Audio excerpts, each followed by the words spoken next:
I'm pretty sure 99% of the bike shops you go to, they're like, oh, you know, we can immediately know. Yeah, they're not going to give you a... Today's my last day at the hostel, and I haven't figured out how to mount my camera bag to my bike.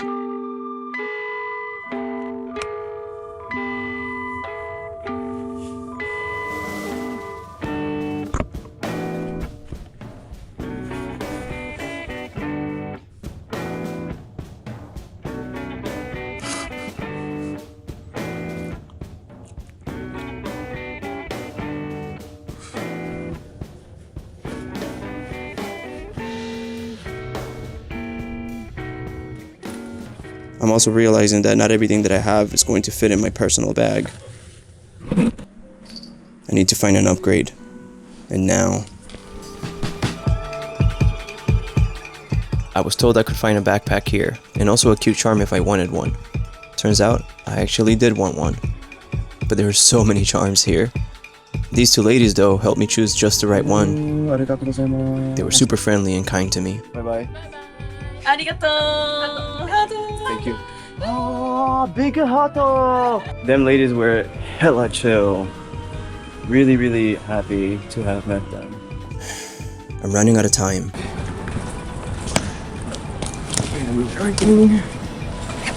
One backpack to another. Because this time, this is super sick. I'm not sure that I can put a book in here. I'm not sure that I want to.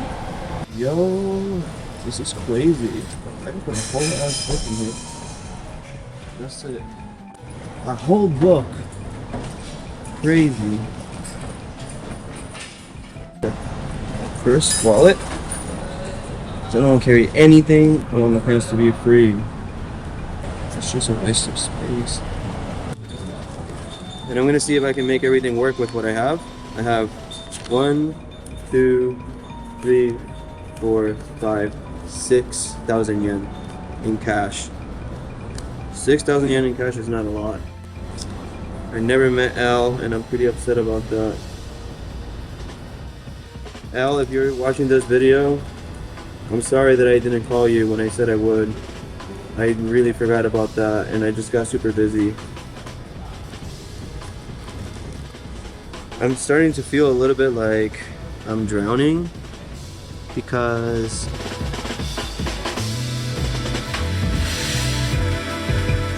I paid my credit cards and I just put money right back, like I just took money right out.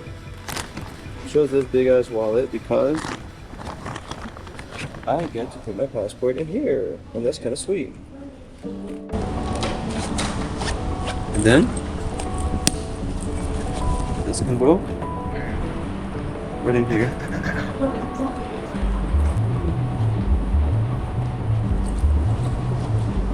Favoring one side.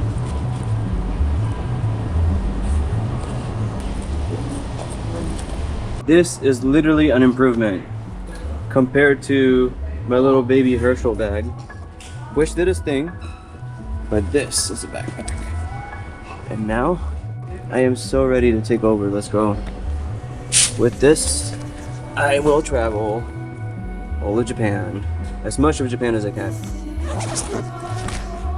Well, I got my clothes here, which you can't really see, and I have ample space, so I can, all these little pockets, yo.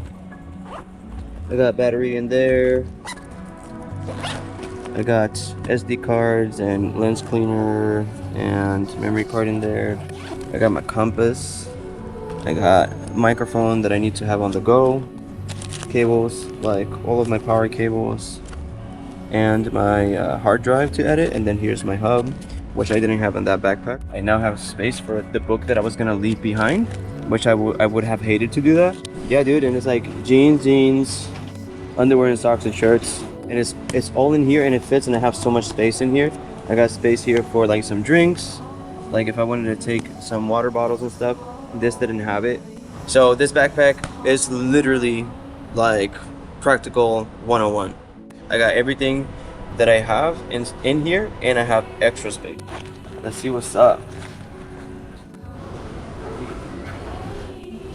Hi.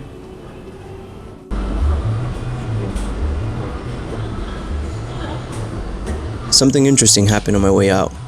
I met this man. Arigatou gozaimasu. I forgot his name.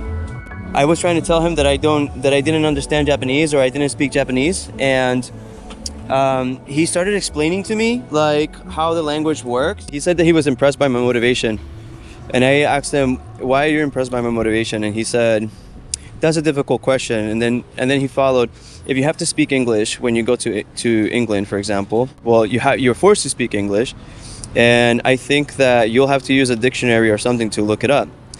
But he was especially impressed by my ability to remember it while we were talking and immediately apply it to our conversation.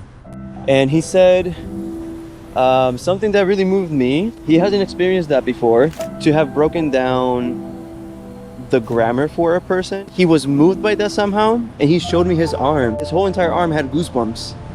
And it was crazy because somebody could say that I'm impressed or I'm amazed or, oh gosh, like I got goosebumps. Like he showed me his goosebumps because that was the effect that it had on him. Man, I didn't even know that we would even have a conversation. That we would even have a conversation like that. It's just crazy that I'm here. And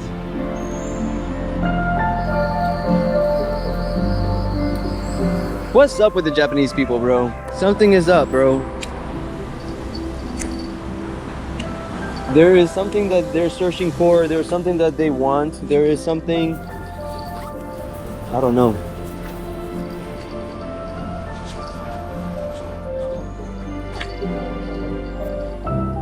Now that I found the bag, it was time to find a bike shop that would put hands on my rig idea. I visited several shops around the city, but I was met with total denial. Someone even said, "There's nothing in Japan that is going to hold such a large and heavy backpack. You're not going to find anything. Good luck." The end of the business day arrived, and I ran out of time at the hostel. I'm here with Chige. We're at A16 Hostel on my bed. And I'm getting ready to leave. This is the farewell. It's been a pleasure. Thank you for staying. I am very thankful for your help. Everybody is super kind here. And we'll talk about that a little bit later. But yeah, y'all should come through A16 Hostel if you guys ever come to Japan, because service is pretty hot. Arigato. After leaving, I searched one last time for a bike repair shop, and that's when I found this spot. Meet James, the only person in all of Tokyo who was willing to DIY a solution for my bicycle. James immediately started searching and found a small wood panel, literally on the side of his shop. It turned out to be the perfect size for my camera bag. He took some measurements of the tray and started to cook up a rig. We did a lot of getting to know each other in the meantime, and a lot of insight is shared here. There's some movies like you watch and it's like its own kind of like Vibe. style. Yeah. It's so funny because I make bicycles, so I always notice like whenever you make something, there's so much of that person In there. that Yep. in what they make. The reason why I moved to Japan was because I really like bicycles. I mean, it was a hobby before moving here, but basically the dream was like to live in a big city and commute with my bike and just work at a bike shop. It was just really simple. I was working at like a Japanese restaurant before moving here. The owner, we'd have like deep conversations after work, and he's like really into food. He went to Arizona State University. He dropped out, ended up working at a restaurant and really fell in love with like sushi and Japanese food. And you know, he's like, you gotta find what you love and mix that with art. It doesn't matter if it's movies, music, photography, like it's all intertwined, you know? And I'm like, his bikes, like I'm not really sure, because I was thinking of like, you know, moving to like New York, San Francisco, and I was like, if I don't move out and try it now, I probably never will. Yeah, That's what I'm at. yeah. I'm like, I have a chance with a 3-year visa. I'll try it for 3 years. If it doesn't work out, then I'll just, you know. But I moved here and I got a job at a used bike shop, and a customer, he came in with this really sick track bike. It was like kanji on it, and I'm like, where'd you get this bike? And he's like, this is handmade.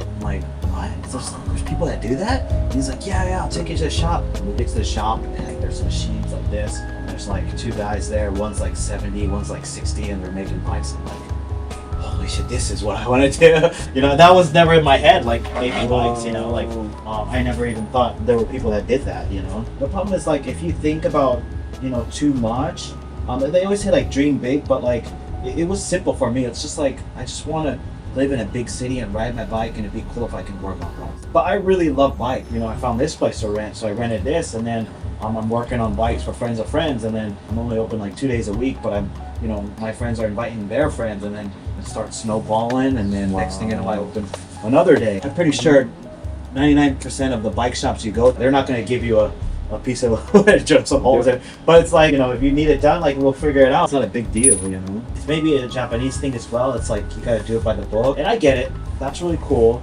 I get it. But then for me, it's like, I'll just try it out. Like, let's just do it. You need it.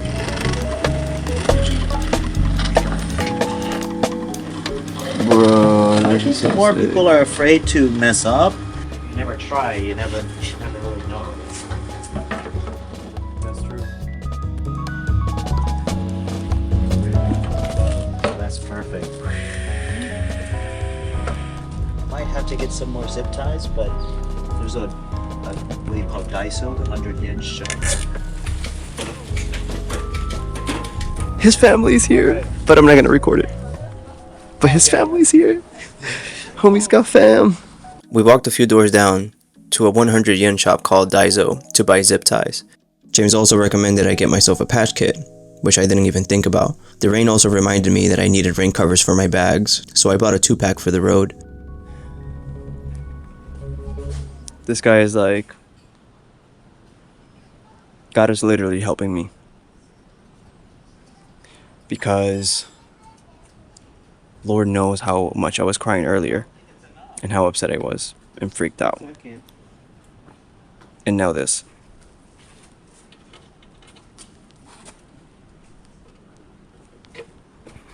How I told you I was working at a used bike shop. Like, that was the last place I wanted to work. There was like so many other like cool bike shops that I kind of wanted to work at, and everyone turned me down, and the used bike shop was the one that gave me the chance. But the crazy thing is that used bike shop was the one that I met my best friend as well. I met my wife, and also that best friend that I met was the one that was riding that cool track bike that with the Condio? that made me get interested in frame building. So like, that was like the best thing that ever happened when I came out here. But for me, it was like the worst thing that ever happened. Not a lot of people talk about that, but it's very hard for foreigners to rent places because the owners are afraid that they'll mess up the property and leave, and they'll have no legal action to get them. I was so lucky that the landlord that's renting this place for me, his last tenant was from Germany, so he didn't mind renting foreigners. But it is so hard to rent a place where you can throw these machines in there and live, and like just the whole setup. As soon as I rented this, I'm like, okay, I need to find some of these machines to put in. Less than a week where I was learning frame building, my mentor, I was talking to him, I was like, is there anybody that's selling their lathe, like this big machine over here that turns the stock? And he's like, well, I heard my buddy was, maybe trying to sell his lathe, and well, let me call him. Long story short, he has a shop like this, but he's in the hospital and he can't make frames anymore. He's looking for somebody to buy all of his stuff. And I'm like, I want to buy everything. So I get pretty much most of my stuff super cheap from this guy in less than a week of finding this place. Like that is like unheard of, like it was supposed to happen, and I don't know what explains it, but there's no God, then I don't know what that was, maybe good luck, but I gotta be the luckiest person in the world or something, I don't know. I want to take a moment to show you a little bit more about what James does at JD Cycle Tech. For me, it's more of like, I'm the mechanic, so I'm designing what's easy to be fixed. Basically, I measure the customer and we'll do like a full-on custom bike. This is a fork blade before it's bent. The front fork really shows the quality of craftsmanship on how the curve is.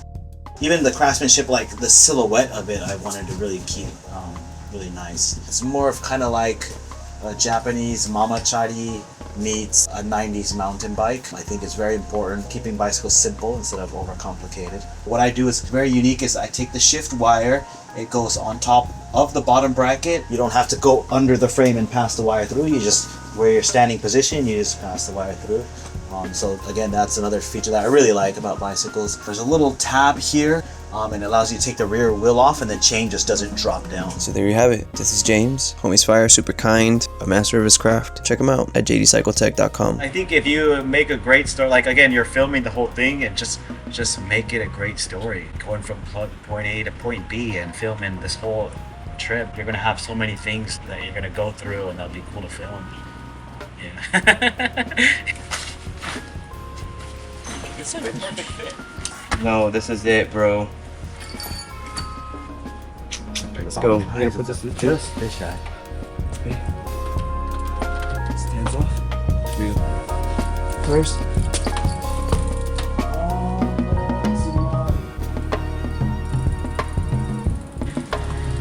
I think I'm gonna have to. Is roll that the it. rear?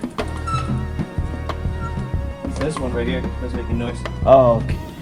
Usually with a little bit of humidity, it'll do that, but Not a big deal. yeah.